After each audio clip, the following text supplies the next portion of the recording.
সকল যুবকদেরকে বলি, ইসলামের সাথে থাকো, নামাজি হও, দিনদার হও, পরেজগার হয়ে যাও। মজা এখানেই।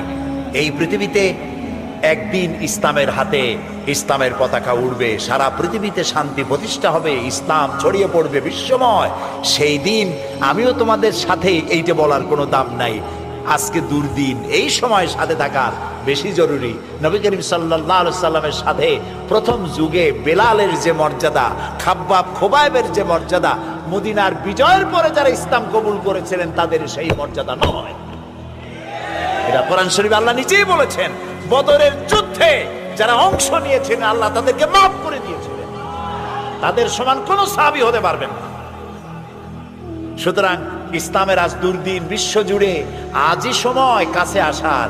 কাছে ভেড়ো, ইসলামের কাছে আসো। ইসলাম ছাড়া কেউ মুক্তি দিতে পারবে না। যুবকেরা, তোমাদেরকে ব্যবহার করে রাজনৈতিক দলের নেতারা, লাঠিয়াল বাহিনী হিসাবে ব্যবহার করে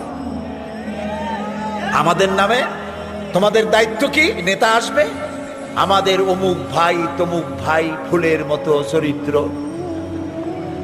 তারপরে ওই তার পিছনে দৌড়াও, তার জন্য গেট বানাও, এরপরে কিছু পয়সা দিল। এই পয়সা মা বাপে কম দেয়, যেহেতু তার কামাই কম, এই কম পয়সা দিয়ে তো ছেলের চলে না।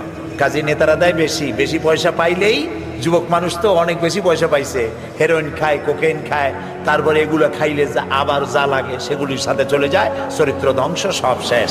এরপরে টাকা যখন আর হাতে পায় না, তখন একটা অস্ত্র হাতে নিয়ে গুন্ডামি বদমাশি শুরু করে, তারপরে পরিণতি হয় ক্রস ফায়ার। ঠিক কিনা?